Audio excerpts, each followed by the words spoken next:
ჩემი სტუმარია ირაკლი კობახიძე და წინ ვრცელი ინტერვიუ გველოდება საღამოშტობისა ბატონო ირაკლი ძალიან დიდი მადლობა რომ მონაწილეობთ გადაცემაში ვისაუბრებთ ბევრ თემაზე მაგრამ დავიწყებთ თქვენი წერილით რომელიც დღეს გამოქვეყნდა თქვენ საუბრობთ ისევ Deep State-ზე მაგალითად მოგყავთ ტულსი გაბარდის ანუ ამერიკის ეროვნული დაზვერვის დირექტორის ბოლო განცხადებები რაზეც მისამებაშიც ვისაუბრე სადაც საუბარია რომ დონალდ ტრამპს 2016 წელს აბრალებდნენ პრორუსობას და ეს დოკუმენტები დღეს არ მტკიცდება და თქვენ თქვით რომ ანალოგიურ კამპანიას ქონდა ადგილი ქართული ოცნების ხელისუფლებაში მოსვლის დღიდან და ეს გრძელდება დღემდე. მინდა გკითხოთ რატომ 2012 წლიდან ანუ ბოლო პერიოდში მსგავსი განცხადებები მოგვისმენია ეს უკრაინის ომის შემდეგ და კონკრეტული ვთქვათ რაღაც ფაქტებიც მოგვისმენია თუ რატომ ხდება ეს და როგორი იყო ეს ახალმოსულ ხელისუფლებაზე როდესაც თითქოს ჩანდა რომ დასავლეთთან ხელისუფლებას ჰქონდა ძალიან კარგი ურთიერთობა ის ყველა ნაბიჯი ევროპულ გზაზე იქნა რაღაც წარმატებით გადალახული ხო ეს ასოცირება უვიზო ასე შემდეგ გულისხმობ ანუ რას ეფუძნება ის რომ 2012 წლიდან მსგავსი ტიპის რაღაც ძალები ხელისუფლების წინააღმდეგ მოქმედებდა. ნუ რეალურად ყველა სახსოვს არა მხოლოდ 2012 წლიდან სხვათა შორის 2011 წლიდან დაიწყო უკვე კამპანია ქართული ოცნების დამფუძნებლის წინააღმდეგ ბატონი ბიცინიამინაშვილის წინააღმდეგ და ზოგადად ამ ახალი მოძრაობის წინააღმდეგ ქართული ოცნების წინააღმდეგ თავის დროზე და მთავარი ასე ვთქვათ ლაიტმოტივი ამ კამპანიის იყო ის რომ თითქოს ახალი პოლიტიკური ძალა გაჩნდა რაღაც რუსულ საწყისებზე. ანუ სათავეს იღებს ეს კამპანია 2011 წლიდან. ჯერ კიდევ პრაქტიკულად პარტიაც არ იყო დაფუძნებული. როდესაც როცა ბიზნესმენებმა გააკეთა 2011 წლის ბოლოს განაცხადი პოლიტიკაში შემოსვლასთან დაკავშირებით, იქიდან მოყოლებული უკვე წარმოებს ეს კამპანია პრორუსულობასთან დაკავშირებით. ეს არის ძალიან მარტივი ხელწერა, ხო? ეს არის ეგრეთ წოდებული Deep State-ის ხელწერა. აქ მინდა ხაზი გაუსვა იმას, რომ Deep State არ არის ჩვენს მიერ მოგონილი ტერმინი, ჩვენ სხვა ტერმინს ვიყენებდით, სხვათა შორის ამასაც შევახსენებ საზოგადოებას, ჩვენი ტერმინი, რაც ვიყენებდით, იყო გლობალური ომის პარტია და რასაც ჩვენ უწოდებდით გლობალურ ომის პარტიას, იმას მოიხსენიებს პრეზიდენტ ტრამპის ადმინისტრაცია, როგორც Deep States. და რეალურად ხელწერა არის უცვლელი ქვეყნების მიხედვით, პრაქტიკულად ერთი და იგივეა, იდენტურია ეს ხელწერა, არის მარტივი რაღაც იარლიყი, პრორუსი და როდესაც ჩვენ გინდა ისეთი პოლიტიკური ძალა, ასე ვთქვათ, გამოიყვანო დისკრედიტირებულად, რომელიც არ მოგწონს, აწებებ მარტივად ძალიან მარტივად მას პრორუსიის იარაღს. და ეს ხდება სხვადასხვა ქვეყანაში, ხო? იგივე რომ გავიხსენოთ ვიქტორ ორბანი, ჩვენი მეგობარი, ისიც მოიხსენიება როგორც პრორუსი პოლიტიკოსი და თქვენ რომ ნახოთ ახლა არც პრორუსულობის არავითარი ნიშანწყალი არ არის უნგრეთში და არც სხვა ტერმინებსაც იყენებენ ხოლმე ვიქტორ ორბანის წინააღმდეგ დიქტატორი და ამ შემდეგ რეალურად თქვენ გახსოვთ მაგალითად 2012 წლამდე რა მდგომარეობა იყო ქვეყანაში თავის პატიმრების წამებით ბიზნესის რეკეტით და ამ შემდეგ ხო ამრავი დანაშაული მედიის მონოპოლიზება დაყაჩაღება და ამ შემდეგ მსგავსი არაფერი ხდება უნგრეთში და ამ დროს უნგრეთი მოიხსენიება როგორც დიქტატურა როგორც პრორუსული სახელმწიფო ამ დროს საქართველოში რა ხდებოდა 2012 წლამდე მთელი ეს უბედურება დემოკრატიის ხელყოფა ადამიანის უფლებების ხელყოფა რუსეთისთვის ტერიტორიების 20%-ის ჩაბარება და ამ დროს ეს ხელისუფლება იყო დემოკრატიის შუქურა და ანტირუსული ხელისუფლება როდესაც სწორედ ამ ხელისუფლების პირობებში ყოფილი ხელისუფლების პირობებში გააფართოვა რეალურად საკუთარი გავლენა საქართველოს ტერიტორიაზე რუსეთმა ეს იყო ტერიტორიული გავლენა 20%-ის ოკუპაცია განხორციელდა სწორედ მაშინ 2004-12 წლების განმავლობაში 2008 წელს და ეს იყო ეკონომიკური ექსპანსია. ხო თქვენ გახსოვთ უამრავი სტრატეგიული ეკონომიკური ობიექტი მიიღეს ხელისუფლების პირობებში რუსეთის ფედერაციას და რუსულ კომპანიებს. მაგრამ ამ ყველაფრის მიუხედავად უამრავი ფაქტის მიუხედავად წინა ხელისუფლება იყო ანტირუსული და წინა ხელისუფლება იყო დემოკრატიის შუქურა. ეხლა არის სრულიად განსხვავებული ფაქტები, როდესაც ქვეყანას ხავს ხელისუფლება, რომელიც ერთადერთ რამეს იცავს, ეს არის ეროვნული ინტერესები, ქართული სახელმწიფოს ინტერესები, ჩვენ ვართ ხელისუფლება, რომლის პირობებში ერთადერთი ხელისუფლება, რომლის პირობებშიც რუსეთს საკუთარი გავლენა ჩვენს ტერიტორიაზე არ გაუფართოებია, არც ტერიტორიული კუთხით და არც ეკონომიკური კუთხით. ეს არის ფაქტები, მშრალი ფაქტები. ყველაფერი დანარჩენი არის უბრალოდ ის Deep State-ის დადგმული სპეკულაციები, რაზეც ჩვენ ვსაუბრობთ. ხო იგივე ხდება, თქვენ რო გაყვეთ ეს საინტერესო რა არის გეოგრაფიული არეალი არის პრაქტიკულად შეუზღუდავი. თქვენ რო დაუჯეროთ Deep State-ს და მის აგენტურას, რუსეთი გამოდის მსოფლიო იმპერია.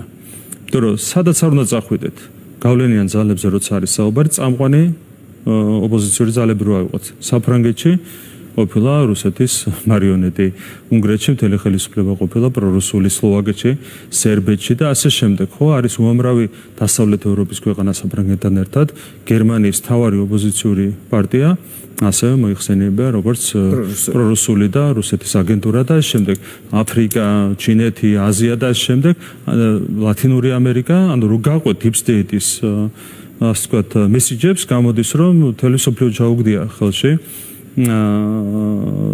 რუსეთის ფედერაციას და უფრო მეტიც თავის როზე ტრამპის არჩევაშიც მიუღია მონაწილეობა რუსეთს, ანუ ამერიკამის ხელში იყო, ლათინური ამერიკამის ხელში იყო, რუსეთის ხელში იყო, აქეთ უნგრეთი, სლოვაკეთი, სერბეთი, საქართველო, საფრანგეთში და რუმინეთში ლაიმის რუსეთმა მოიყვანა თავის ხელისუფლება, მსოფლიო იმპერიად გამოყავთ. ხო, სინამდვილეში რა ხდება? არის მარტივი სპეკულაცია, შენ გაქვს მტრის ხატი და შენს ოპონენტს ასე ვთქვათ უკავშირებ აღქმაში ამ მტრის ხატს. აი უმარტივესი მაღლა გებელსისეული მეთოდია, ხო? მარტივად არსებობს მტრის ხატი, შენი ოპონენტი უნდა დაუკავშირო ამ მტრის ხატს და დარჩენილი არც არგუმენტები არაფერი არ არის. საინტერესო უბრალოდ აგენტურამ ეს სიტყვა უნდა იმეოროს მუდმივად. ეს არის ერთადერთი, ასე ვთქვათ, რაც აძლევს ძალას ამ პროპაგანდას, რომ შენ ყავს აგენტურა და ამ აგენტურამ არაფერი არ უნდა იძახოს გარდა რუსულის. გახსოვთ იგივე გამარჯვებულობის კანონის შესახებ დისკუსია. რაიმე შინაარსში შევიდა ვინმე. არაფერი რუსული კანონი იძახეს, მორჩა. შინაარსი არავის არ აინტერესებდა. აქაც იგივეა ხელისუფლება არჩევნების შედეგები არ მოეწონათ. ეს იყო რაღაც რუსული სპეცოპერაცია, რუსულმა პარტიამ გაიმარჯვა.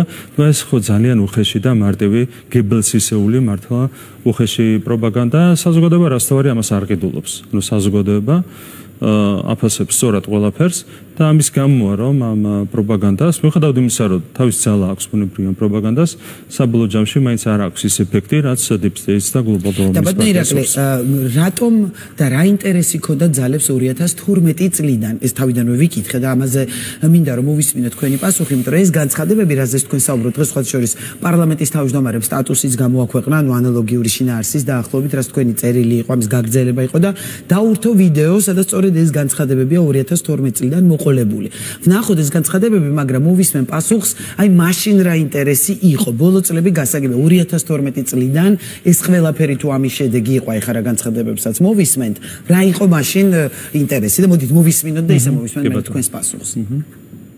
ეს არის კრემლი და ეს არის პუტინი. ჩამოუყარეს FSB-ში დიკებით და თავრობაში დაგვიშვეს. დღევანდელი ხელისუფლება შესაძლებლობას აძლევს რუსეთს, რომ გეგმაზომიერად განახორციელოს ყველა საკუთარი ჩანაფიქრი. ქართული ოცნების მხრიდან რუსული ტიპის დიქტატურის და რუსეთზე ორიენტაციის აღების შესახებ. საქართველოს ახლა ყავს მთავრობა, რომელიც რუსეთის რეჟიმს იმეორებს. ქართული ოცნება, რომელიც არის რუსეთის მხარეს, აერჩიეს პრორუსული სტილის პოლიტიკა, პრორუსული მთავრობა, რუსული მიმართულებით მოძრაობა. რუსული რეჟიმი. ქართული ოცნება არის რუსული ოცნება. რუსული რეჟიმი, რუსული ოცნება, სულ ასეთი განცხადებებია, მაგრამ იწყება 2012 წლიდან. დიახ. 2012 წელს რაც შეეხება ანდაც მარტივად არის საქმე. რეალურად მაშინ მოქმედებდა სწორედ Deep State-ის აგენტურა, საქართველოს ხელისუფლებაში იყვნენ ისინი მოსული 2004-დან 12 წლამდე და ძალიან კარგად დაგვამახსოვრეს თავის სწორედ Deep State-ის ესეული ხელწერით, რა ახასიათებს ყველაზე მეტად Deep State-ის აგენტურას განსაკუთრებით ჩვენი ტიპის ქვეყნებში. ეს არის დემოკრატიის სრული ხელყოფა, ადამიანის უფლებების სრული ხელყოფა, მედიის მონოპოლიზება, სიტყვის თავისუფლების სრული ხელყოფა, ადამიანების წამება და ასე შემდეგ, ხო? გვახსოვს იგივე ქართული გვანტანამო მოაწყვეს ჩვენს ქვეყანაში, ხო? მედიას რაც შეეხება, რა მდგომარეობაც არის ევროპის მასშტაბით მთლიანად მონოპოლიზებული მედია, ის რეალობა დაამკვიდრეს საქართველოში 2012 წლებში და ასე შემდეგ, ხო? ეს იყო მაშინდელი ხელწერა 2012 წლებში საქართველოში მოქმედებდა Deep State-ის აგენტურა, ისინი იყვნენ ხელისუფლებაში და უცბად 2011 წლის ბოლოდან 2012 წელს ამ აგენტურას შეექმნა საფრთხე. და სწორედ ამას უკავშირდებოდა ის, რომ ჯერ კიდევ მაშინ ამ აგენტურამ დაამკვიდრა ეს ტერმინი, ხო, პრორუსული, რუსული და ასე შემდეგ მათ უნდათ თავიდან აერიდებინათ ხელისუფლებიდან აგენტურის ჩამოშორება. მე კიდევ ერთხელ გავიხსენებ თუ რამდენი უბედურება მოუტანა ამ აგენტურამ ჩვენს ქვეყანას, თუმცა მალობა ღმერთს პროცესების ხონერად წარიმართა, მაშინაც არავინ დაიჯერა ეს ასე ვთქვათ გზავნილები პრორუსულობასთან დაკავშირებით და საბოლოო ჯამში მაშინაც ისევე როგორც ახლა 12 წლის თავზე 2024 წელს ქართულმა ხალხმა გააკეთა არჩევანი სწორედ ეროვნული პოლიტიკური ძალის სასარგებლოდ და არა პრორუსული პროდასავლური თუ ასე შემდეგ ჩვენი პოლიტიკური ძალა სწორედ ამით გამოირჩევა ჩვენ ვატარებთ ეროვნულ ინტერესებს და საბოლოო ჯამში მივყვებით სწორედ სახელმწიფო ინტერესებს და ეს არის უმთავრესი ამოსავალი წერტილი. თქვენ როდესაც Deep State-ზე საუბრობდით აი წინა პერიოდშიც განსაკუთრებით და ახლაც აქტუალური გახდა ისევ ეს მეორე ფრონტის საკითხი და რაღაც საქართველოს ომში ჩართვის თემა, ეს გასაგები იყო როდესაც უკრაინის ომი დაიწყო და მაშინ იყო რაღაც მართლა ომი იწყებოდა, სამხედრო აგრესიის მოლოდინი, გვახსოვს პირდაპირი მოთხოვნები ხო რაღაც თქვენს არაერთხელ გითქვამთ იგივე მოხალისეების გაგზავნაზე, რუსეთისთვის სანქციების დაწესებაზე დღეს რატოა ეს აქტუალური, როდესაც დღესაც საუბრობთ, ანუ ვის ინტერესია დღეს, როდესაც პირიქით თითქოს სოფლიო ცდილობს რომ უკრაინის ომით დასრულდეს, ხო, ამერიკის ინტერესიც აქ არის და თავად უკრაინა რუსეთიც ცდილობს ცეცხლის შეწყვეტისთვის რაღაც საერთო ის გამონახონ. ვის ინტერესია დღეს მაშინ მეორე ფრონტის არსებობა? ნუ რეალურად ტრამპის გარდა არავინ ცდილობს ომის დასრულებას. პირიქით თქვენ თუ დააგვირდებით ევროპელი პოლიტიკოსების რიტორიკას, უმრავლესობას გულისხმობ მთლიანად არის მომართული ეს რიტორიკა ომის გახანგრძლივებისკენ. პირდაპირ ომის რიტორიკა წარმოებს ევროპელი პოლიტიკოსების, ასე ვთქვათ, მეშვეობით, ეს ძალიან მკვეთრად ჩანს. ინტერესი, Deep State-ის ინტერესი არის, რომ გახანგრძლივდეს ომი, რაც შეიძლება დიდხანს, ამდენ ხანს გაგრძელდება რთული ამის პროგნოზირება, მაგრამ აშკარად იკვეთება Deep State-ის ინტერესი, რომ რაც შეიძლება მეტად გახანგრძლივდეს ომი. რა თქმა უნდა, ომის გახანგრძლივებისთვის ერთ-ერთი კარგი საშუალება საქართველოში მეორე ფრონტის გახსნა. ბუნებრივია ეს შესძლო თეორიული სცენარი და პრაქტიკული სცენარი განადგურებას უქადეს ჩვენს ქვეყანას, მაგრამ Deep State-ისთვის იქნება ძალიან მომგებიანი. სხვადასხვა მიზეზის გამო, პირველ რიგში იმის გამო, რომ ეს მოახდენს რუსეთის ფედერაციის დამატებით დისკრედიტირებას და ეს არის მნიშვნელოვანი იმისათვის, რომ ეს ასე ვთქვათ პროპაგანდა მარდა კარგოს თავისი ძალა და მეორე სამხედრო თვალსაზრისითაც მიუხედავად იმისა, რომ ჩვენ პატარა ქვეყანა ვართ და დიდი ხნით წინააღმდეგობის გაწევა გაგვიჭირდება, რა თქმა უნდა რუსეთს მეორე ფრონტი შეუქმნის პრობლემებს. ხო, როცა გავიხსენოთ კურსკის სპეცოპერაცია, რაც ჩატარდა უკრაინელების მიერ, აქ საუბარია რეალურად კურსკის ოპერაციაზე, ხო ცოტა უფრო დიდი მასშტაბით. რა თქმა უნდა ეს პრობლემა იქნება რუსეთისთვის და ამას ესწრაფვიან Deep State-ის წარმომადგენლები და ამას ესწრაფვის მათი აგენტურა. აქედან გამომდინარე მეორე ფრონტის ინტერესი არსად გამქრალა, უფრო მეტიც გამომდინარე იქიდან რომ დღეს ძალიან აშკარად გამოიკვეთა ომის გახანგრძლივების ინტერესი და ამაზე საუბრობენ დღენიადაკ ევროპელი პოლიტიკოსები, მათი უმეტესობა, რა თქმა უნდა, სახეზეა მეორე ფრონტის ინტერესიც.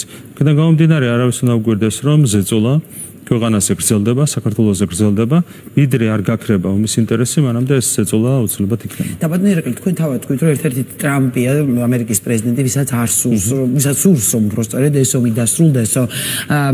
არადა ახალი ადმინისტრაციის მხრიდან, როგორც აი ყოფილმა ელჩმა უკვე დანიგანს გულისხმობ, თქვა, გამოგზავნილი იყო ახალი გზავნილები, თქვა, სახელმწიფო მდივნისგან არ შედგა ეს შეხვედრა. შემდეგ მოვისმინეთ საკუთწავე განცხადებები, რომ ეს წერილი საქართველოს მხრიდან გაგზავნილი იყო რაღაც პრეზიდენტ დონალდ ტრამპისადმი მუქარი შემცველი შეურაცხყოფელი არასერიული და უკიდურესად ცუდად მიიღეს ვაშინგტონში.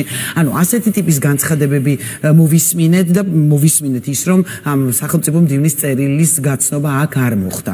რატომ მაშინ? იმიტომ რომ თუ ახალი ადმინისტრაციისგან ველით რაღაც ახალ გზავნილებს და იყო მოლოდინი ხო რომ ტრამპის გაპრეზიდენტების შემდეგ შესაძლოა საქართველოს-ამერიკის ურთიერთობების გადატვირთვა დაიწყოს. აი როგორ ხედავთ მაშინ ამ პროცესს იმ ფონზე, როდესაც ჯერ ესეთი კომუნიკაცია ასე ვთქვათ არ შემდგარა. ახალ ელჩს ელოდება ქვეყანა თუ აი სად არის ქართულ-ამერიკული ურთიერთობები დღეს? ამერიკულ გზავნილს ჩვენ არ ვიცით ზუსტად რა მისამართიდან მოდიოდა ეს გზავნილი და გამომდინარე ალბათონი დანიგანის უშუალო კავშირებიდან გვაქვს ეჭვი რომ ეს გზავნილი მოდიოდა სწორედ იმ დანაყოფიდან სახელმწიფო დეპარტამენტში, რომელიც მოქმედებს კვლავაც Deep State-ის გავლენით. და ამ ლოგიკას ამყარებს რა? ჩვენი პასუხი იყო საჯარო, ბატონ ბიზნაევანიშვილის პასუხი იყო საჯარო, მან განაცხადა შემდეგი რა. ბიზნაევანიშვილი არის დღეს შანტაჟის ქვეშ. პირდაპირ ფინანსური ინსტრუმენტები გამოიყენება, არა მარტო ფინანსური, ხო, სანქციები, მანამდე იყო de facto სანქციები, ფინანსების გაჩერება შვეიცარიულ ბანკში. ბატონი ბიზნესმენი დღეს მოქმედებს შანტაჟის ქვეშ. და რაც შეეხება ხელისუფლების ლიდერებს, მაგალითად პრემიერ-მინისტრს ხვებს, ხო? ჩვენ შემთხვევაში ანალოგიური, ასე ვთქვათ, ტიპის შანტაჟი არ მოქმედებს, ხო? ანუ ჩვენ არ ვართ არც ფორმალური და არც არაფორმალური ამერიკული სანქციების ქვეშ. ამიტომ ჩვენთვის გაუგებარი უნდა იყოს, ბუნებრივია, რატომ თქვენს ელჩმა და შესაბამისმა პირებმა უარი მაგალითად პრემიერ-მინისტრისთვის ამ გზავნილის გადმოცემასა და გაზიარებასა. რა თქმა უნდა, ეს გზავნილი ყველა შემთხვევაში მიაღწევდა ბატონ ბიზნესმენშულამდე, ხო, ანუ ამის პრობლემა ხო ბუნებრივია არ იყო, ხო, რატომ თქვენს უარი? აქ პასუხი მარტივია, ხო, ჩვენი ეჭვი ასე გამოტანებული, ხო, დიადელჩმა თქვა ეს. ხო, მაგრამ პირადი რატომ, ხო, ანუ რაღაც ახსნა უნდა გქონდეს. ჩვენ რა ლოგიკაც გვაქვს, მე მგონი ეს არის ძალიან საფუძვლიანი. ბატონ ბიზნესმენიშვილი არის შანტაჟის ქვეშ, პრემიერ-მინისტრი მაგალითად არ არის შანტაჟის ქვეშ, კონკრეტულ ადამიანებს, deep state-ის წარმომადგენლებს, ჩვენი ძალიან მარტივი და ცხადი ლოგიკით სურდათ ამ გზავნილის გადაცემა მაინც და მაინც იმ ადამიანისთვის, რომელიც სწორედ რომ შანტაჟის ქვეშ იმყოფება. სხვა ახსნა ამას უბრალოდ არ აქვს. ჩვენ შევთავაზეთ ბატონმა ბიზნესმენიშვილმა უშუალოდ შესთავაზა წელს, რომ გაეზიარებინა ეს გზავნილი ხელისუფლების უმაღლესი წარმომადგენლებისთვის, თუმცა ამაზე ითქვა უარი. ხო, რა ახსნა შეიძლება ქონდეს ამას? თუ გზავნილის მიტანა გინდა თლიანად ხელისუფლების ლიდერებამდე, ბიზნესმენიშვილამდე, კონსტიტუციური ორგანოების ხელმძღვანელებამდე, რა თქმა უნდა, შეგიძლია მიხვდე მაგალითად პრემიერ-მინისტრთან, საგარეო საქმეთა მინისტრთან, ნებისმიერთან, უმაღლეს თანამდებობის პირთან და შეგიძლია ეს გზავნილი გააზიარო. მაგრამ განსხვავება ეს იყო, პრემიერ-მინისტრი, საგარეო საქმეთა მინისტრი, სხვები არ იმყოფებიან არც ფორმალური და არც არაფორმალური ამერიკული სანქციების ქვეშ და როგორც ჩანს, მიზანი სწორედ ეს იყო, სწორედ იმ ადამიანისთვის გაეზიარებინა deep states, არა ამერიკის შეერთებულ შტატებს, არამედ ამ შემთხვევაში deep states ის გზავნილი იმ ადამიანისთვის, რომელიც სწორედ შანტაჟის ქვეშ იმყოფება. და მაშინ ახლა როგორ გეგმავთ, იმიტომ რომ სახელმწიფო მდივანზე იყო საუბარი პრეზიდენტ ტრამპის ადმინისტრაციიდან, ამ წერილის ავტორი, როგორ ხედავთ ამერიკასთან ურთიერთობების გადატვირთვის დაწყებას, თუ რამე კომუნიკაციის აღდგენას, იქნება ამის ერთ-ერთი ინდიკატორი, ვთქვათ, ახალი ელჩი, ელოდებით რომ ახალი ელჩი, ახალი ადმინისტრაციის გზავნილებით ჩამოვა, ვთქვათ. როგორია თქვენი ბიზნესმენიშვილის ერთგვარი უარის შემდეგ მოხდა ძალიან მნიშვნელოვანი რამ. ერთ დღეს რეალურად გადააყენეს ამერიკის ელჩი საქართველოში და იმავე დღეს ჩვენ მივიღეთ ეგრეთ წოდებული აგრემანი, ანუ თანხმობა საქართველოს ელჩის დანიშნაზე და დაინიშნა თამარ ტალიაშვილი ამერიკის შეერთებულ შტატებში საქართველოს ელჩად. ეს მოხდა დემონსტრაციულად ერთ დღეს და ეს მოხდა სწორედ მას შემდეგ, რაც ასე ვთქვათ, ითქვა უარი წერილის მიღებაზე. რა თქმა უნდა, ეს არის ერთგვარი ჟესტი და ჩვენ მადლობელი ვართ ამ ჟესტისთვის, იმიტომ რომ რეალურად კიდევ ერთხელ შეიძლება თამამად ითქვას, რომ წინა ორი ელჩის პირობებში, ну მანამდე იყო მესამეც, იქაც ბევრი რამ გაფუძდა, მაგრამ განსაკუთრებით წინა ორი ელჩის პირობებში თვისებრივად გაუარესდა ქართულ-ამერიკული ურთიერთობები და კონკრეტულად ელჩებმა შეიტანეს ამაში ძალიან მნიშვნელოვანი წვლილი სამწუხაროდ. რა თქმა უნდა, ელჩის გადაღენება, ჩვენი ელჩისთვის თანხმობის მიცემა, ეს არის ძალიან მნიშვნელოვანი ჟესტი. მთავარია რომ ამას კონდეს შემდგომი განვითარება და ჩვენ ამას ველოდებით.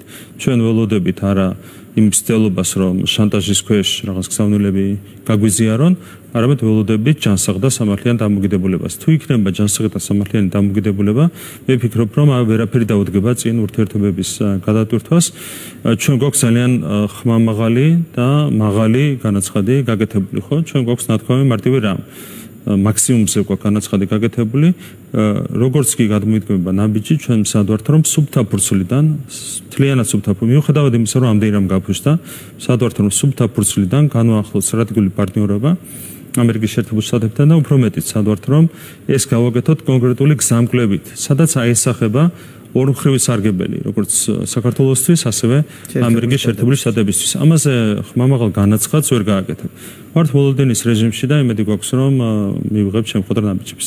რაც შეეხება ევროპას, ბოლო პერიოდი ისევ გააქტიურდა უვიზო მიმოსვლის შეწყვეტის საკითხი. ვნახეთ ჩვენ კომისარ კაია კალასის 8 პუნქტიანი გზავნილი, იქ არის საუბარი მიღებული კანონების გადახედვაზე და ასე შემდეგ. მოკლედ გეგმავს ვთქვათ რაიმეს ქართული მხარე ამ შემთხვევაში იგივე ამ კანონებთან მიმართებაში და არსებობს მოლოდინი მიუხედავად იმისა, რომ ვთქვათ დღეს თქვენს გაეცნობოდით რადიო თავისუფლების ჟურნალისტის მოსაზრებას, რომ იქ იტალიამ და სხვა სახელმწიფოებმა უარი თქვეს საქართველოს საკითხის განხილვის დროს, მაგრამ ეს რამდენად საბოლოო ინფორმაცია არ ვიცით, ამიტომ თქვენ რა ინფორმაცია გაქვთ და გაქვთ მოლოდინი, რომ შესაძლოა რეალურად დადგეს ამ უვიზო რეჟიმის შეჩერების საკითხი, თუ ესეც რაღაც ერთგვარია, თქვენ თავად ამბობთ ხოლმე, რომ რაღაც ჩანტაჟის მექანიზმია და შეიძლება რაღაც წინასაარჩევნო განცხადებების ბით შემოიფარგლოს ევროპა. პირველ რიგში უნდა აღინიშნოს ის, რომ ეს პროცესი არის უკიდურესად უსამართლო ქართული ხალხის მიმართ და აქაც ერთი ფაქტი მინდა გავიხსენო. ხშირად ვადარებთ ხოლმე მოლდოვას, ჩვენს ქვეყანას და აღარ მინდა გავიხსენო შედარებები, კორუფცია ყავის მოლდოვაში, უკიდურესი სისუსტე ინსტიტუტების, DST-ის წევრია, ასე შემდეგ და ასე შემდეგ, ხო? ანუ უამრავი პრობლემაა მოლდოვაში. ამის მიუხედავად მოლდოვა ლამის გამოცხადებულია ახალ დემოკრატიის შუქურად, იქ პარტიებს გძალავენ, მაგრამ ეს ძალიან კარგია, პირიქით აქებენ ამისათვის, პოლიტიკოსებს იჭერენ ესეც საქებარ სიტყვებს იმსახურებს, საქართველოში ეს ყველაფერი არ შეიძლება და აშკარად სახეზეა უსამართლობა, ხო? როდესაც ჩვენ ვადარებთ ერთმანეთს საქართველოს და მოლდოვას და ეხლა საჩანს კიდევ ერთი უსამართლობა უშუალოდ ქართული ხალხის მიმართ განსაკუთრებით. მოლდოვაში ჩატარდა რეფერენდუმი ევროკავშირში გაწევრიანების საკითხთან დაკავშირებით და მოლდოვაში მცხოვრები მოსახლეობის მხოლოდ 45% იყო მომხრე. 45% იყო მომხრე. და საქართველოში მიუხედავად იმისა, რომ ევროპული ბიუროკრატიის ძალისხმევით შემცირდა ბოლო 2-3 წლის განმავლობაში ნდობა არა მარტო სამცხოვროდ ევროპული ბიუროკრატიის მიმართ, არამედ ევროკავშირის როგორც ასეთის მიმართ, მხარდაჭერა არის ჯერ კიდევ ბევრად უფრო მეტი ვიდრე 50%. ასეთია ვითარება. აქ არის პროევროპული მოსახლეობა და მოლდოვაში მხოლოდ 45%-მა. მოლდოვაში მცხოვრები მოსახლეობის მხოლოდ 45%-მა გამოცხადა მხარდაჭერა. კი, 55-მდე ბოდიში თუ არ 52%-მდე. 52 მახსოვს, შეიძლება ვსწრები, 52%-მდე გაიზარდა თუ არსები ეს რიცხვი, თუმცა რეალურად მოლდოვაში მიცხოვრობს იმ მოსახლეობის 55%-მა დაუჯერა მხოლოდ მხარე ევროინტეგრაციას. და ასეთ პირობებში შენ გადაწყვეტე დასაჯო საქართველოს მოსახლეობა და შეუქმნა სხვა პირობები მოლდოვის მოსახლეობას. ხო, იმდენად ცხადია ეს ორმაგი სტანდარტი, რომ უბრალოდ არის მართლა სამარცხვინოა ის, ასე ვთქვათ, ქმედებები, რომელსაც ჩვენ ვხედავთ ევროპული ბიუროკრატიის მხრიდან. მაგრამ ელით რომ რეალურად ამ გადაწყვეტილებას შეეხება, პირველ რიგში მადლობა უნდა გადაუხადოთ ყველა იმ ქვეყანას, რომელმაც მხარდაჭერა გამოხატა ქართული ხალხის და მის მიერ არჩეული ხელისუფლების მიმართ და როგორც აღინიშნა უცხოურ წყაროებში იყო საწინააღმდეგო მოსაზრებები ქართული ხალხის დასჯასთან დაკავშირებით და მადლობა თითოეულ ამ ქვეყანას კიდევ ერთხელ. არ ვიცით, ძალიან არაპროგნოზირებადი გახდა დღეს საკავშირო ხელისუფლება, ევროკავშირის ხელისუფლებას გულისხმობ. დაახლოებით ისეთი ვითარება, როგორიცაც იყო საბჭოთა კავშირის ხელისუფლება 90-იან წლების დასაწყისში. მართლა არავითარი განსხვავება, განსაკუთრებით არაპროგნოზირებადობის კუთხით. მე მგონია, რომ მაინც პრაგმატულ ნაბიჯს გადადგავენ. პრაგმატული კუთხითაც რო შევხედოთ ჩვენ, ევროკავშირის ინტერესებში არანაირად არ შედის ვიზა ლიბერალიზაციის გაუქმება, შეჩერება ჩვენი ქვეყნისთვის, ჩვენი ქვეყნის მოსახლეობისთვის. თუმცა, აბსოლუტურად არაპროგნოზირებადია დღეს საკავშირო ხელისუფლება, აქედან გამომდინარე, არ ვიცით, მაგრამ ნახოთ, ჩვენ მშვიდად ველოდებით მოვლენების განვითარებას, რა თქმა უნდა, ქართულ ხალხს ვერც ასე და ვერც ისე ვერავინ მოატყუებს. და უსამართლობაზეც ქართულ ხალხს ექნება ისეთივე მძაფრი რეაქცია, როგორი რეაქციაც ჰქონდა გასული წლის 26 ოქტომბერს, როდესაც მოსახლეობა დაირაზმა, უპრეცედენტო რაოდენობით გამოვიდა საარჩევნო უბნებზე და მხარი დაუჭირა მშვიდობის კურსს და უარი უთხრა იმ სამარცხვინო ორმაგ სტანდარტებს, რომლებსაც თავს გვახვევდა ევროპული ბიუროკრატია. ანალოგიური რეაქციას ელოდებით საზოგადოების მხრიდან და ბევრი საუბრობს, რომ რაღაც ამას მოყვება პროტესტი, ვიზის გაუქმებას, ანუ ამ სცენარს ელოდებით თუ ვთქვათ პირიქით, რაღაც მოგეთ მოსახლეობის ბრაზი იქნება ევროპის მისამართი თუ ხელისუფლების მისამართი და რა მოლოდინი გაქვს. ნუ არსებობს მოსახლეობის გარკვეული ნაწილი, რომლისთვისაც ვიზის რიგში არ ჩადგომა არის უმაღლესი ღირებულება და უმაღლესი პრიორიტეტი. თუმცა მოსახლეობის უმრავლესობას აქვს სხვა პრიორიტეტები, ხო, ძალიან კარგად აქვს გააზრებული რეალურად რა არის ეროვნული პრიორიტეტები ჩვენი ქვეყნისთვის. ეს არის მშვიდობის შენარჩუნება, ეს არის სტაბილურობის შენარჩუნება, ეს არის ღირებულებების შენარჩუნება, ეს არის ეკონომიკის განვითარება და ასე შემდეგ, ხო? საბოლოო ჯამში თუ ვინმესთვის არის უმაღლესი პრიორიტეტი ვიზის რიგში არ ჩადგომა, რა თქმა უნდა გამოვა ქუჩაში და გააპროტესტებს, მაგრამ ბუნებრივია ეს ვერ იქნება მოსახლეობის უმრავლესობა. პირიქით, მოსახლეობის უდიდესი უმრავლესობა დადგება სწორედ მშვიდობის სტაბილურობის ხარეს. ხო, ეს ხო თან ეს რო იყოს პირველი ცდილობა ხალხის მოტყუების.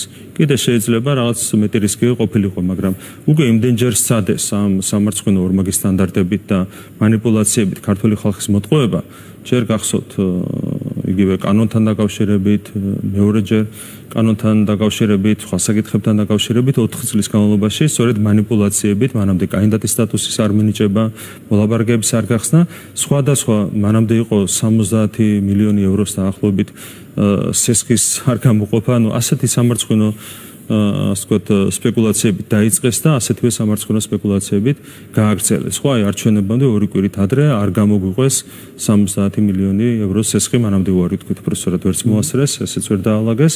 მერე იყო კანდიდატის სტატუსის არ მინიჭება, მოლაპარაკების არ გახსნა, შუაში გამჭვირვალობის კანონის რუსულ კანონად შერაცხვა და შემდეგ ასეთი მარტივი манипуляციებით ცდილობს ევროპული ბიუროკრატია გავიდეს ფონს, მოატყუოს ქართული ხალხი, იმდენად გაცვდა ეს ტყუილები, რომ აქ ვიზა ლიბერალიზაციის თემა მას კი ამოწურა თავისი თავი, როგორც ხალხის დაშანტაჟების ინსტრუმენტი. ამიტომ ძალიან მარტივად არის რეალურად აქ საქმე. აქედან გამომდინარე, მე მაინც ვფიქრობ, რომ ევროპული ბიუროკრატია არ გადადგავს სრულიად არაპრაგმატულ, კონტრპროდუქტიულ ნაბიჯს მათთვის. ну დარჩენილი ვნახოთ ასეც და ისეც რეალურად ვერც ეს манипуляცია ვერ იქნება ვერავითარ შედეგზე გათვლადი. თქვენ აი როდესაც deep state-ზე საუბრობდით დღევანდელ წერილში ესეთი რამეც განაცხადეთ, რომ ხელისუფლების ყველა შტო გავწმინდეთ აგენტურისგან. კონკრეტულად მოკლედ რა იგულისხმებოდა, ვინ დატოვა თანამდებობები იგულისხმობთ, აი რა იგულისხმებოდა ამ განცხადებაში, იმიტომ რომ გულისხმობთ ესე იგი საკუთარ ხელისუფლებას ამ შემთხვევაში, ხო? ну ჩვენ მოგვიწია თავის დროზე გარკვეული ტაქტიკური ნაბიჯების გადადგმა იმისათვის, რომ მათ შორის კონკრეტულ მომენტებში მოგვიგო დრო, მაგალითად ამის გამო პარლამენტში მოგვიწია აგენტურის შეყვანა, პრემიერ-მინისტრის თანამდებობასაც კი იკავებდა თავის დროზე უცხოელი აგენტი, ხო? თუმცა ну გუნდი გაიწმინდა დღეს. არც აღმასრულება, ну პრინციპში ну გახარიას ისტორია მონაყოლი მაქვს არაერთხელ. იგი ან გიორგი გახარიას პირდაპირ ზარი გაისმა სწორედ deep state-დან, როდესაც მან შეინარჩუნა შინაგან საქმეთა სამინისტროს ხელმძღვანელის თანამდებობა და შემდეგ სწორედ ამ ზარის გათვალისწინებით კი ბატონო გახდა შემდეგ პრემიერ-მინისტრი. ასევე მინდა შეგახსენოთ, რომ 2016 წელს 10-ზე მეტი რეალურად აგენტი მოხდა საქართველოს პარლამენტში ქართული ოცნების სიიდან და 2019 წელს პრინციპში თვითონ გაგვიწმინდა საკუთარი გუნდი. გახარია შემთხვევაში იგივე მოხდა. ანუ რეალურად საბოლოო ჯამში deep state-მა გადააყენა გახარია თანამდებობიდან, რო არ გადაეყენებინა პრინციპში მათთვის შეიძლება უფრო მომგებიანად წარმართული იყო სცენარი, თუმცა ჩათვალეს, რომ მაშინ პოპულარული იყო გახარია და მისი გადადგომით სერიოზულ პრობლემებს შეგვიქმნიდნენ. 2019-შიც ეგონათ, რომ პარლამენტიდან როცა გაიყვანეს აგენტურა, ჩამოიქცეოდა ქართული ოცნების გუნდი, ვერ გათვალეს ვერც იმ შემთხვევაში, ვერც ამ შემთხვევაში. ხო, დღეს თლიანად გაწმენდილია ჩვენი გუნდი აგენტურისგან და გუნდი მთლიანად შედგება იმ ადამიანებისგან, რომლებიც იცავენ სახელმწიფო ინტერესებს და ეროვნულ ინტერესებს. ამიტომ ამ სიტუაციაში მით უმეტეს манипуляციებს ვერ ექნება ვერავითარი ეფექტი. თქვენ ასევე ამ კონტექსტში განაცხადეთ, რომ არიან კონკრეტული ადამიანები, რომლებიც ვიღაცებს გონიათ ნაცები და სინამდვილეში ისინი ფინანსდებიან კონკრეტული პერსონებისგან, რომლებიც კორუფციაში იყვნენ ეჭვმიტანილები და რომლებსაც მოუწიათ გუნდის დატოვება და ლევან ხაბეიშვილის თემაზე საუბრობდით, რომ მას აფინანსებდნენ და ასე შემდეგ.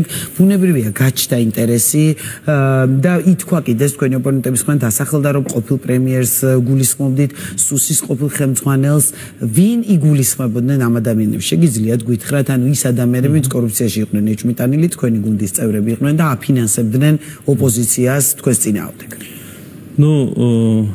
პირველ რიგში ერთი რამ მინდა აღვნიშნო, გარკვეული სპეკულაციები მოყვა ჩემ ამ განცხადებას და ითქვა, რომ ქართული ოსნების წარმომადგენლები აფინანსებდნენ ნაცებს, ასეთი მესიჯები მოვისმინე, გზავნილები მოვისმინე. ხო, რეალურად რაში იყო საქმე და რაში არის საქმე. სადაც საქმე გვაქვს კორუფციასთან, იქ არ არსებობს პოლიტიკური კუთვნილება. კორუმპირებული არის კორუმპირებული. თუ კაცი არის კორუმპირებული, ის არ არის არც ქართული ოსნება და არ არის არც ნაცი. აი მაგალითები დავასახელე ნაცების შემთხვევაში, არც ნოდარ მელაზია სინამდვილეში ნაცი და არც ლევან ხაბეიშვილია ნაცი. ორივე არიან კორუფციის ბეთრქული შვილები, ნოდარ მელაძეს და ხაბეიშვილის. ხო, როცა ფულზე იყიდება კაცი, იმას პოლიტიკური კუთვნილება აღარ აქვს. მართალია ნაცების ტელევიზიაში მუშაობს ერთი, ნაცების თავმჯდომარე იყო მეორე, მაგრამ თუ ფულზე იყიდება კაცი, მას აღარ აქვს რეალურად პარტიული კუთვნილება, ხო?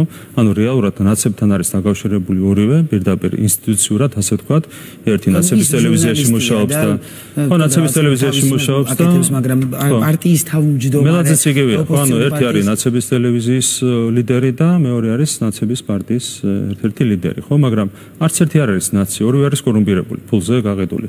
იგივე ეხებათ იმ ადამიანებსაც, რომლებსაც მე გულისხმობდი, რა თქმა უნდა, ქარშოვალ სახლებში და გვარებში, მაგრამ რეალურად იგივე ეხება ამ ადამიანებსაც. ესენიც არ იყვნენ ქართული ოცნება, როდესაც ადამიანი ფულზე იყიდება, იმას აღარ აქვს პარტიული კუთვნილება.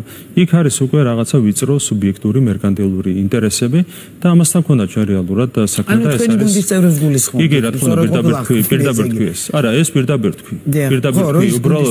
უბრალოდ კიდევ ერთხელ გაიმერებ, რომ თუ ადამიანი ფულზე იყიდება, მას აღარ აქვს არავითარი არც პარტიული კუთვნილება და არც არანაირი.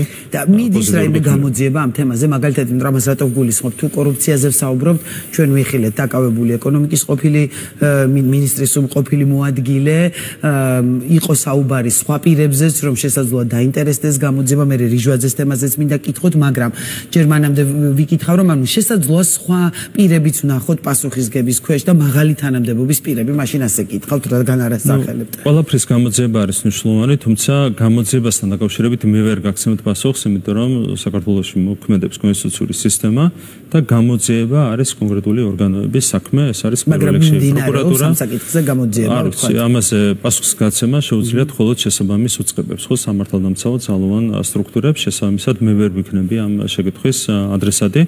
ზოგადად რა თქმა უნდა, ყველაფრის გამოძიება არის მნიშვნელოვანი. ასევე კორუფციას უკავშირებენ თქვენი ოპონენტები თორნიკე რიჟვაძის ინციდენტსაც აჭარის ყოფილი თავმჯდომარეს გულისხმობ თქვენ ისრები ოპოზიციისკენ გადაიტანეთ, ანუ განცხადებები აქეთ-იქიდან მოსმენილი გვაქვს, თუმცა რას უპასუხებთ ამას, როდესაც საუბარია, რომ აქ საუბარი იყო მის კორუფციულ რაღაც თემებზე და სწორედ ამას მოყვა ეს უსიამოვნო ისტორია და რა ეტაპზეა გამოძიება, თქვენ თქვით, რომ რაღაც პირადად ხართ დაინტერესებული, რომ ეს გამოძიება კარგად წარიმართოს და პირად კონტროლზე გაქვთ ეს საქმე, რა ეტაპზეა ახლა გამოძიება და თქვათ რა კვალი იკვეთება მაშინ ამ საქმეში, თუ გაქვთ უკვე ინფორმაცია. ნუ აქაც ერთი საინტერესო გარემოება იყო, როდესაც საუბარია კორუფციულ ბრალდებებზე. თუ ვინმე ახმოვანებდა ასეთ ბრალდებებს, ეს იყო სწორედ იგივე ხაზი, ხო?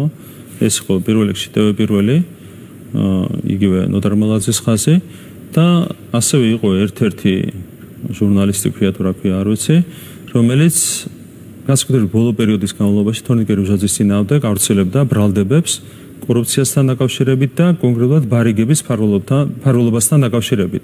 და თქვენ რო გაიხსენოთ თორნიკე რიჟვაძის წერილი, აქ საუბარია სწორედ კორუფციულ ბრალდებებზე და ბარიგების ფარულობასთან დაკავშირებულ ბრალდებებზე. ეს კონკრეტული ბრალდება, ბოლო ბრალდება განსაკუთრებით ეს ბარიგების ფარულობა ეწერა ერთ-ერთი კონკრეტული ადამიანის პოსტში, რომელიც ლევან ხაბეიშვილთან და ნოდარ მელაძესთან ერთად ის იგივე წყაროზე, კორუფციულ წყაროზე, რომელზეც ეს ადამიანებიც ისხდნენ. ნუ აქ ყველაფერი დღესავით ნათელია, ხო, ვიღაცას უნდოდა რაღაც ეწოლის განხორციელება თორნიკე რიჟვაძესზე და ასეთ ბრალდებებს აწერინებდა მის მიმართ. და კონკრეტულ პირს გულისხმობთ, როცა ამბობთ, რომ აი ამას აწერინე, გავიგებარ პირები, ხო, ეს შეიძლება იყოს ხო, კონკრეტული პირები, რა თქმა უნდა, ანუ ჩვენ ვიცით მაგალითად უწყისი მაქვს ნანახი, სადაც ხაბეიშვილს ჰქონდა კონკრეტული მეცახელი მიკუთვნებული და შესაბამისად ვიცით წყარო რა იყო ამ დაფინანსების კი ბატონო მეცახელი ეს იყო წყაროც ვიცით რა იყო და ნუ შესაბამისად კონკრეტული პირები იგულისხმებიან რა თქმა უნდა ხო ანუ კონკრეტული პირი თუ პირები ეს მაინტერესებდა და კიდევ ერთი საკითხი და მე მინდა უკვე არჩევნებზე გადავიდე უბრალოდ კიდევ ერთი საქმე რომელიც ბაჩიაშვილს უკავშირდება აქაც ორგვარი ინფორმაცია გვესმის ანუ თავად ბაჩიაშვილი ამტკიცებს რომ ის სპეციალურად მოვლენილმა მსჯავრდებულმა ქსნის ციხიდან სცემა და მას ფიზიკურად გაუსწორდა ვნახეთ პენიტენციური განცხადება რომელმაც თქვა რომ ეს იყო თანამესაკნი თუ იქვე მოკლედ ყოფილი მსჯავრდებული და მათ შორის მოხდა ინციდენტი რეალურად ამ ეჭვების გასაფანტად იმიტომ რომ არსებობს ეჭვები თქვენს ოპონენტებში შესაძლოა საზოგადოების ნაწილში თუ რა მოხდა იქ თუ იგეგმება ამ სათვალთვალო კამერების ან გასაჯაროება რაზეც მუდმივად საუბრობს დაცვის მხარე თუ აი მოკლედ როგორ გრძელდება ეს ისტორია ბაჩიაშვილის რაზეც ისმის ბრალდებები თქვენი მისამართითაც ხელისუფლებას მე მგონი რომ ყველა ხელმისაწვდომი მასალა აუცილებლად უნდა გასაჯაროვდეს პირველადი განცხადება გაკეთდა პენიტენციური სამსახურის მხრიდან საუბარი იყო იმაზე რომ მოხდა ჭხუბი ორ პატიმარ შორის დანარჩენი უნდა დაადგინოს გამოძიებამ და ეს გამოძიებაც არის დაწყებული იმიტომ მე გამიჭირდება რაიმე კონკრეტული კომენტარის გაკეთება რა თქმა უნდა ყველაფერი მნიშვნელოვანია რატომ დაიწყო როგორ დაიწყო რა იყო მიზეზი ეს ყველაფერი უნდა დაადგინოს ბუნებრივია გამოძიება ანუ ინფორმაცია გასაჯაროვდება მე რო თქონდა ეს დამატებითი ინფორმაცია მაგას ვერ ვიტყვი იმიტომ რომ ეს არის შესაბამისი უწყებების საქმე უწყებებმა უნდა დაადონ ეს ინფორმაცია კარგით რაც შეეხება არჩევნებს მოდის არჩევნები თქვენ ამ კვირაში უკვე კანდიდატის უნდა დაასახელოთ და არის ფონი ასეთი რომ პატიმრობაში რჩებიან ოპოზიციური ლიდერები და ამაზე რა თქმა უნდა დასავლეთს აქვს თავის რეაქცია ნუ 17 ქვეყნის საგარეო საქმეთა მინისტრის ერთობლივი განცხადებაც ვიხილეთ ამ თემაზე როგორ ფიქრობთ როგორ აღიქვამს საერთაშორისო თანამეგობრობა იგივე ამ არჩევნებს როდესაც ოპოზიციური ლიდერები საპატიმროში არიან და რას პასუხობს საქართველოს ხელისუფლება თუნდაც ამ საგარეო მინისტრებს თქვენ ხშირად საუბრობთ ევროპარლამენტარებზე აკრიტიკებთ ამბობთ რომ რაღაც ამ ძალებთან კავშირი აქვს მაგრამ აქ არ უკვე საგარეო მინისტრებზე საუბარი ისინი თავიანთ ქვეყნებს წარმოადგენენ და 17 ქვეყანაზეა საუბარი ხო მე მახსოვს არა 17 არამედ 27 ელჩის დემარში იმასთან დაკავშირებით რომ სააგასტოს სჭირდა დემენცია და კვდებოდა ციხეში ამის შემდეგ ვნახეთ მოხდა სასწაული პირველი პაციენტია დემენციით დაავადებული რომელიც განეკურნა 27 ელჩი მივიდა დემარშით იუსტიციის მინისტრთან ეს მინდა შეგახსენოთ მაგრამ სასაცილოა რეალურად ეს იქნებოდა რაღაც ანეკდოტი, იუმორი, რომ არა სინამდვილე, ხო? ანუ რეალურად 27 ელჩი მივიდა იუსტიციის მინისტრთან და მოითხოვა სააკაშვილის გათავისუფლება ამ კონკრეტული საბაბით. ნუ 17-ს კიდე არა უშავს 27-თან შედარებით. ნუ ეს არის კონტექსტი, ხო? ანუ ფასი აღარ აქვს უკვე არაფერს. 17 კი არა 27 ქვეყნის წარმომადგენელი რაღაცას რო ამბობს, შეიძლება ეს იყოს სრული ტყუილი, ხო? თან შეგნებული ტყუილი, ყველა მიცოდა რომ არაფერი არ ხდებოდა. ყველა მიცოდა რომ არაფერი არ ხდებოდა, თუმცა რეალურად 27 ქვეყნის უმაღლესი წარმომადგენლის ელჩის დემარში ვიხილეთ ჩვენ საქართველოში სააკაშვილთან დაკავშირებით. ნუ შესაბამისად ასეთი მარტივი ტყუილები აღარავის უგვირს, არც სპეკულაციები, არც მანიპულაციები. ხო, მაგრამ ოპოზიციის ლიდერები არიან საპატიმროში. ხო, რაც შეეხება ბადიმრობას, პარტიები არიან, ვინც არჩევნებში მონაწილეობენ, ყოველ შემთხვევაში. რატომ არიან ბადიმრობაში? ხო, მას უნდა შევყვეთ. კანონი, რომლის საფუძველზეც ამ პირებს შეეფარდათ ბადიმრობა, საქართველოში მოქმედებს უკვე 30 წელი. ეს არის პარლამენტის რეგლამენტი, რომელიც დამტკიცდა თავიდან 1995 წელს თუ არსები არც დღევანდელი ვერსია პირვანდელი სახით და თავიდანვე ევროპული სტანდარტების შესაბამისად მითითებული იყო რომ თუ ვინმე არიდებდა თავს საგამოძიებო კომისიაში მისვლას მას შეეფარდებოდა ერთ წლამდე თავისუფლების აღკვეთა. ხო, ანუ 30 წლიანი ისტორია აქვს ამ მოხსეს ერთი. მეორე არის ერთ წლამდე თავისუფლების აღკვეთა განსაზღვრული კანონით, ჯერ რეგლამენტით და შემდეგ სისხლის სამართლის კოდექსით და ამ პირებს შეეფარდათ 7-8 თვით თავისუფლების აღკვეთა, ხო? დანაშაული რო იქნა ჩადენილი ამ დისპოზიციის მიხედვით, ეს არის ყოველთვის ნათელი, ხო? წერია პირდაპირ მარტივი რამ სისხლის სამართლის კოდექსში და რეგლამენტში, რომ პირს ევალება კომისიაში მისვლა თუ არ მივა ერთ წლამდე თავისუფლების აღკვეთა არის გათვალისწინებული. არ მივიდნენ თან უხეში ფორმით გააკეთეს ეს, რაც არის დამამძიმებელი გარემოება, ხო? უხეში ფორმით თქვენს უარი კომისიაში მისვლაზე და შეეფარდათ ერთ წელიწადზე ნაკლები საშელი 7-8 თვე. ნუ სამართლის უზენაესობას თუ ვინმე ცემს პატივს, ყველაფერი არის დღესავით ნათელი. მაგრამ არა, აქაც სამართლის უზენაესობა საქართველოში არ უნდა მოქმედებდეს. არის სხვა ქვეყნები ჩვენს გარშემო, სადაც პოლიტიკოსებს იჭერენ, დეპუტატებს იჭერენ, მაგრამ პირიქით ეს არის შესაძლებელი ამბავი. საქართველოში არ შეიძლება რა თქმა უნდა არც ერთი პრეზიდენტმაც კი რომელმაც შესთავაზა. ხო, ეს არის კიდევ ერთი ფაქტორი, ხო? არჩევნებთან დააკავშირეს თან ეს ყველაფერი. რომ აი არჩევნები ამ პირობებში შეიძლება კონკურენტულად ვერ შეფასდეს, ხო? გამოვიდა ქვეყნის პრეზიდენტი მიხეილ ყაბულაშვილი და განაცხადა, რომ ყველა ეს პოლიტიკოსი, რომელიც განაცხადებს, რომ სურს არჩევნებში მონაწილეობის მიღება და შესაბამისი განცხადებით მიმართავს პრეზიდენტს, იქნება დაუყოვნებლივ შეწყალებული, ხო? თან ახლა აქ აღიარებაზეც ხო აღარ არის საუბარი, ხა არ ვაღიარებთ მიხეილ ყაბულაშვილს და სისულელები ისმის, ხო? თუ ყაბულაშვილის შეწყალებას არ აღიარებ, ყაბულაშვილის და გობახიძის მიერ დანიშნულ არჩევნებს არანაირად აღიარებ. აი ნახეთ სად არიან გაჭი, აქ ხდება მარტივი რამ. Deep State-მა გადაწყვიტა, რომ გამოიყვანა ეს ადამიანები პარლამენტიდან და შეიყვანა ციხეში. აი ეს არის რეალობა. ეს ხო ჩვენ არ იმიტომ რომ რადიკალიზაციის სცენარია. აი უკვე სასოწარკვეთილი რაღაც რადიკალიზაციის სცენარია, რაც ჩვენ ხედავთ, ვერანაირად ვერ აირია ეს ქვეყანა, რომ ჩართულიყო ომში, გახსნილიყო მეორე ფრონტი და ეს არის რაღაცა კიდევ ერთი უსისური მსვლელობა, რომ ჩვენ ქვეყანაში წაახალისონ რადიკალიზაციის სხვა რა ახსნა აქვს, ხო? რეალურად თქვენ წარმოიდგინეთ, პარლამენტში შევიდა ეს თელი ოპოზიცია 61 მანდატით. უპრეცედენტო მაჩვენებელია ჩვენი ქვეყნის ისტორიაში, ხო? 61 მანდატით შევიდა პარლამენტში ოპოზიცია. ამ დროს ვარს ამბობ ამ მანდატებზე 4 წელი შენ შეგიძლია აგრიფო რესურსი, როცა ამ ხელა რესურსი გაქვს პარლამენტის მანდატების სახით. კი, რა თქმა უნდა, ტრიბუნა ყველაფერი დღეს საერთოდ გააქრეს, საერთოდ დაიკარგა მთელი ეს ოპოზიცია, ხო? რატო? იმიტომ რომ აი ბოლომდე გაწყვეტაზე მუშაობენ, რადიკალიზაციის მაქსიმალური სცენარია დაგეგმილი და ამის გამო გამოიყვანეს პარლამენტიდან, შეიყვანეს ციხეში. ეს ხო ჩვენ არ ჩვენ მარტივად ვაცხადებთ რას, რომ არის კანონი. კანონს უნდა წეს პატივი ყველა. და უფრო მეტიც გამოვიდა მიხეილ ყაბულაშვილი, საქართველოს პრეზიდენტი და მან განაცხადა, რომ კანონდამრღვევებსაც კი შეიწყალებს, თუ ისინი იტყვიან, რომ სურთ არჩევნებში მონაწილეობის მიღება. აქ ხო დღესავით ნათელია ყველაფერი, ვის აქვს ეს თვითმიზანი, რომ შეიყვანოს ეს ხალხი ციხეში და ვის არ აქვს. შენ რო ქონოდა თვითმიზანი, რა თქმა უნდა სხვანაირად ვიმოქმედებდით, ხო? ხო, მაგრამ აი მაგალითად რომ ის მივიდა საგამოძიებო კომისიაზე გამოცხადდა ხო მეორეჯერაც ონლაინ ჩაერთო თქვა კომისიის თანხმობის შემდეგ და ანუ ამ მიმართულებით მან ცადა რომ ამ საპატიმროსთვის თუნდაც თავი აერიდებინა და რაღაც კანონი დაეცვა. მაგრამ მიუხედავად ამისა ის დღეს იმყოფება საზღვრებს გარეთ, როგორც ამბობს არც აპირებს ჩამოსვლას, ანუ ამბობენ რომ ის ფაქტიურად გაექცა მართლმსაჯულებას და არის ეს ჩორჩანას საკითხზე და შესაძლოა მისი პასუხისმგებლობის საკითხი რეალურად დადგეს ამ საქმეზე, იმიტომ რომ თქვენი ოპონენტები ამბობენ რომ ანუ ასე მოიქცევით, ისე მოიქცევით, ერთხელ ოპოზიციის წარმომადგენელმა მითხრა რომ აი რატომ არ მიხვედით კომისიაზე რომ ვკითხულობდი, გახარია რომ მივიდა რა მნიშვნელობა აქვს, მაინც მოუგონეს სხვა საქმეო, მათი დამოკიდებულება ასეთია. რეალურად ამ კონკრეტულ საქმეებზე, რადგან იურისტი ვარ, შემიძლია მარტივად თქვა, პატიმრობის შეფარდებას ჭირდება არაერთი და ორი თვე. მეტი. რას არის გაქცეული ეს კაცი არ ვიცი, რა შეშები აქვს. ფაქტია რომ გაქცეულია ქვეყნიდან, ხო? ანუ მას ყოველ შემთხვევაში არჩევნებამდე არავითარი პატიმრობა არ ემუქრებოდა. ხო, მასაც განსხვავდა რომ ის რომ როგორც იურისტი ვამბობ ამას, რომ მას არჩევნებამდე ყოველ შემთხვევაში არავითარი პატიმრობა არ ემუქრებოდა. მე როგორც წავა ეს საქმე, მაგას მე ვერ ვუტყვი, ხო? ეს არის პროკურატურის და შემდეგ სასამართლოს გადასაწყვეტი, მას შეეფარდება თუ არა საშელი კონკრეტული დანაშაულისთვის, ჯერ ეს არის სამართლებრივად დასადგენი.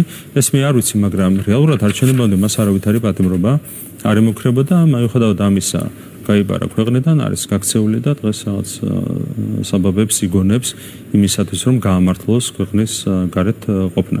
ნუ თავის შეშები აქვს ამ კაცს, ამიტომ არჩევნებთან არავითარი კავშირი არ აქვს რეალურად მის გაქცევას ქვეყნიდან. რაც შეეხება დანარჩენებს კიდევ ერთხელ, არის კაფეო განცხადება გაკეთებული. როგორც კი იტყვიან რომ სურთ არჩევნებში მონაწილეობის მიღება და მიმართავენ ამ განცხადებით საქართველოს პრეზიდენტს, მაშინვე ყველა იქნება შეწყალებული. თუ არ მიმართავენ, გამოდის რომ ვიცით მათი პოზიცია, ისინი ღიად ამბობენ რომ არ მიმართავენ, აი როგორი საარჩევნო გარემო და წინა საარჩევნო კამპანიას ხედავთ იმ ფონზე, როცა მონაწილე პარტიების ლიდერები, გულისხმობისებრ ლელოს და გახარია საქართველოს პარტიას არ იქნებიან კამპანიაში ჩართულები და როგორ რამდენად რაღაც დემოკრატიულ სამართლიან არჩევნებში არჩევნებად შეფასდება იგივე საერთაშორისო პირველ რიგში ეს არ არის პირველ რიგში რაც უნდა ითქვას ეს არ არის საპარლამენტო არჩევნები ეს არის ადგილობრივი თვითმმართველობის არჩევნები და ადგილობრივი თვითმმართველობის ორგანოებს აქვთ კონკრეტული ფუნქციები და ამ ფუნქციების გათვალისწინებით ადგილობრივი თვითმმართველობის არჩევნები არ ითვლება როგორც ასეთი პოლიტიკური შინაარსის არჩევნებად ხო ამ სიტყვის ვიწრო გაგებით ხო ადგილობრივი თვითმმართველობის ფუნქცია რა არის ხო ზრუნვა ინფრასტრუქტურაზე კეთილმოწყობაზე წყალმომარაგება და ასე შემდეგ ხო არის კონკრეტული ფუნქციები რომელთა განხორციელებითაც არის დაგავებული ადგილობრივი თვითმმართველობა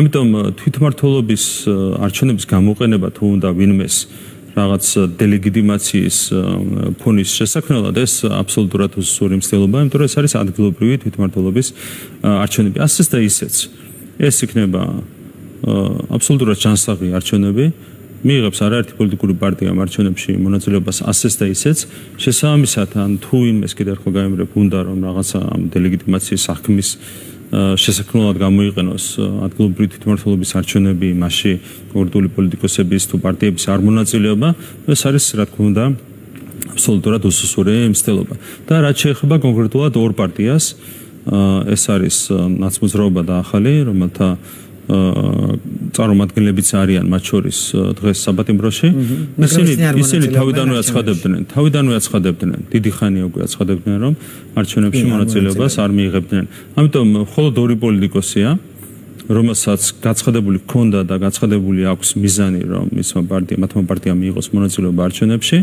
ეს არის ხაზარაძე და ბადრი ჯაფარიძე არის ორადორი პოლიტიკოსი როცა კონკრეტული ევროპელი ბიუროკრატები განაზოგადებენ ამ ჩამონათვალსაც ეს ხო მარტივი манипуляცია მხოლოდ ორ პოლიტიკოსზე შეიძლება იყოს საუბარი ხო ეს არის ხაზარაძე ჯაფარიძე მაგრამ ორივე ერთი პარტიის ლიდერი ორივე ერთი პარტიის კი მაგრამ კიდევ ერთხელ მათაც ჩაიდინეს კონკრეტული დანაშაული არ აღიარეს არც პარლამენტი არც საკამათოებო კომისია დღესაც არიან იგივე რეჟიმში არც პრეზიდენტს აღიარებენ ახლა ეგ როგორ გინდა თან პირდაპირ უხეშად კანონმდებლობა დაარღვიო დანაშაული ჩაედინო და თან ყველა პრივილეგიით ისარგებლო ეს რა თქმა უნდა აბსოლუტურად არასწორი მოლოდინია და ბატონო ირაკლი, როდესაც საუბრობთ ამ ევროპულ ლიდერებზე და მათთან დაძაბულ ურთიერთობებზე და ასე შემდეგ, ხშირად საუბრობენ ხოლმე ეკონომიკურ ნაწილზე, რომ ეს, იმიტომ რომ თქვენი მხრიდან ხშირად ისმის დაპირებები ამ ეკონომიკის წინსვლაზე, ეკონომიკურ ზრდაზე ხშირად კეთდება აქცენტი, რომ რაღაც წინ მიდის ქვეყანა და ასე შემდეგ, თუმცა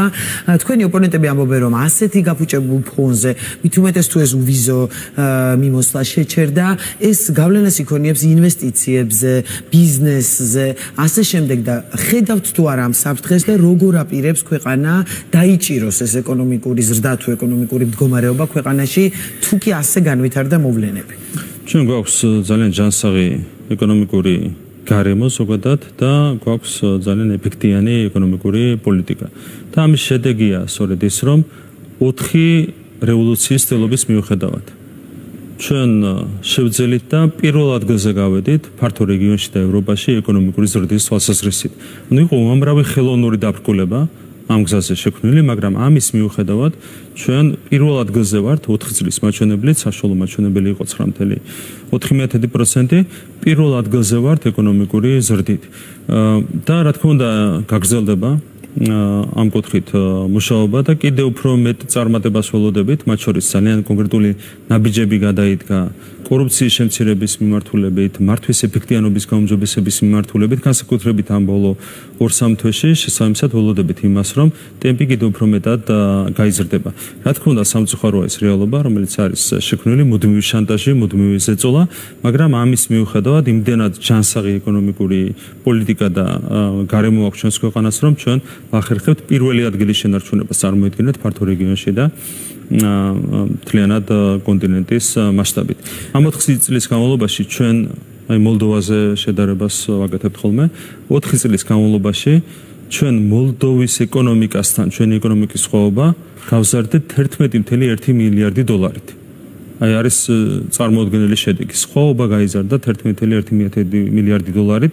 ეს ნიშნავს იმას, რომ ჩვენ ბიუჯეტებს შორის სხვაობაც გაიზარდა 3 მილიარდი დოლარით დაახლოებით ამ 4 წლის განმავლობაში. ეს რის შედეგია, რომ მოლდოვაში ყვავის კორუფცია, მოლდოვაში სუსტია ინსტიტუტები, აქვთ არაჯანსაღი ეკონომიკური პოლიტიკა და ეკონომიკური გარემო, არ არის არც დემოკრატია, არც ადამიანის უფლებები, შესაბამისად არ ვითარდება არც ეკონომიკა. ჩვენ გვაქვს რადიკალურად განსხვავებული ვითარება და მიუხედავად იმისა, რომ არის მუდმივი ზეწოლა, შანტაჟი, რევოლუციის ცდილობები, მაინც ახერხებს ჩვენი ქვეყანა პირველი ადგილის შენარჩუნებასთან, რა თქმა უნდა, გავაგრძელოთ ამაზე მუშაობა და რაც შეეხება ვიზა ლიბერალიზაციას, აქაც სპეკულაციები არის უამრავი სპეკულაცია. გავლენა მოახდინოს. აბსოლუტურად არავითარი კავშირი არ აქვს ვიზა ლიბერალიზაციას ეკონომიკის ზრდასთან. აქ საუბარი ერთადერთ რამეზე. ვიზის რიგში ჩადგები თუ არ ჩადგები. საქართველოს მოქალაქეები ადამიანები იქ მუშაობენ, არავითარი ახლა რაც შეეხება მაგაზეც გეტყვით. დიდ ბრიტანეთში ვიზის რიგში დგებიან ჩვენი მოქალაქეები, ტექნიკური საკითხია, ხო რა თქმა უნდა, დისკომფორტია, მაგრამ ვიზას აიღებ და მიდიხარ დიდ ბრიტანეთში. ამერიკის შეერთებულ შტატებში ანალოგიურად დგები ვიზის რიგში, მიიღებ, არ მიიღებ, შესაბამისად წახვალან არ წახვალ ამ ქვეყანაში, მაგრამ ეს რა თქმა უნდა ეკონომიკაზე არ აისახება. ერთი მინუსი რაც აქვს ვიზა ლიბერალიზაციას, ეს არის რა თქმა უნდა მიგრაციის სახალისება. და ეს გამოჩნდა იგივე ლიტვის და ლატვიის მაგალითზე. როცა ევროკავშირის წევრი გახდა უკვე ლიტვა და შესაბამისად მოიხსნა ეს სავიზო რეჟიმი და ასევე ლატვია, ერთ ქვეყანაში 600,000-ით შემცირდა მოსახლეობა და მეორე ქვეყანაში 400,000-ით, ანუ ლიტვაში 600,000-ით, ლატვიაში 400,000. რატომ? იმიტომ რომ სხვაობა არის მათ შორის ჯერ კიდევ საქართველოსა და დასავლეთ ევროპის ქვეყნებს შორის და ბუნებრივია, სადაც არის მეტი ეკონომიკა, იქითკენ წარიმართება მიგრაციული პროცესები და ვიზა ლიბერალიზაცია რა თქმა უნდა ამის სამახალისებელია. ვიზა ლიბერალიზაციის არსებობის პირობებში ბევრად მეტი ჩვენი მოქალაქე დარჩებოდა ქვეყანაში, შესაბამისად გაიზრდებოდა სამუშაო ძალა და ეს რა თქმა უნდა პირდაპირ აისახებოდა ეკონომიკური ზრდისნების დამატებით გაუმჯობესებაზე. აქედან გამომდინარე არის სერიალი სპეკულაცია, ეკონომიკასთან არავითარი კავშირი არ აქვს ვიზა ლიბერალიზაციას. თუმცა რა თქმა უნდა ჩვენთვის მნიშვნელოვანია შევინარჩუნოთ ეს სიკეთე ჩვენი მოქალაქეებისთვის. რა თქმა უნდა, მნიშვნელოვანია რომ ვიზოთ დადიან ჩვენი მოქალაქეები ევროპის სხვადასხვა ქვეყანაში. აქედან გამომდინარე ჩვენგან თუ რაიმე არის გასაკეთებელი, ყველაფერს გავაკეთებთ. მოხონდა რა თქმა უნდა რაციონალურ ფარგლებში, მაგრამ ეს სპეკულაციები მასთან დაკავშირებით, რომ ეკონომიკური ზრდა, ვიზა ლიბერალიზაცია და შემდეგ ეს არის თავიდან ბოლომდე თვითონ გამოწვეული, ნებისმიერი ექსპერტი ამასთან ადასტურებს. და ამავე მიმართულებით იწურება ჩვენი დრო, მაგრამ მინდა ვკითხოთ ბიზნესმენებთან შეხვედრის შესახებად, სადაც თქვენ გქონდათ დახურული შეხვედრა, თქვით რომ დღეს ბიზნესი არის აბსოლუტურად თავისუფალი, მაგრამ რა მოისმინეთ ბიზნესმენებისგან, ანუ მათ რა კონკრეტული მოთხოვნები აქვთ, არ ვიცი, თქვათ ხელისუფლების მიმართ, ან თქვენ რას გეგმავთ ბიზნეს სექტორის ხელშესაწყობა. თუ იყო ამაზე საუბარი, რაღაცნაირად ცოტა მოკლედ რომ მიპასუხოთ, მაგრამ მნიშვნელოვანია და მაინტერესებს. პირველ რიგში ყველა აღიარებს, რომ ბიზნესი აბსოლუტურად თავისუფალია და ეს კიდევ ერთხელ კაფეოდ გამოითქვა იმ შეხვედრაზე, რომელიც გაიმართა ბიზნესის წარმომადგენლებთან. და რა თქმა უნდა ამ რეჟიმში გავაგრძელებთ მუშაობა. მათ შორის იქ იყვნენ ბიზნესმენები, რომლებიც ღიად გამოხატავენ ოპოზიციურ განწყობას. როდესაც საქმე ეხება არა რამდენიმე იყო ასეთი არაერთი რა თქმა უნდა ბიზნესს როცა ეხება საქმე იქ არის წითელი ხაზი ყველაფერი არავითარი არც დისკრიმინაცია არც შეზღუდვა და შემდეგ ბიზნესი იქნება სრულად თავისუფალი მომავალშიც და ისარგებლებს თანასწორად ყველა მიუფლებით რაც ნებისმიერ სხვა ბიზნესმენს უნდა ჰქონდეს ხო ანუ ყოველგვარი დისკრიმინაციის და ჩარევის და შეზღუდვის გარეშე ეს არის ერთ-ერთი მთავარი მონაპოვარი რაც აქვს ჩვენს ქვეყანას და მას რეალურად ყველა ბიზნესმენი აღიარებდა რომელიც იყო წარმოადგენელი ამ შეხვედრაზე და რომელიც გამოთქვამდა საკუთარ მოსაზრებებს. რა თქმა უნდა იყო კონკრეტული საკითხები, ძირითადად ეს ლოკალური საკითხები იყო და რა თქმა უნდა ჩვენ დავპირდით ბიზნესმენებს რომ ყველა საკითხთან დაკავშირებით გამოხატავდით ყურადღებას დაინიშნა ახალი მინისტრი ქალბატონი მარიამ ფრიუშვილი და რა თქმა უნდა მანაც დაადასტურა სრული ღიაობა ბიზნესის მიმართ და მათთან თანამშრომლობის მიმართ.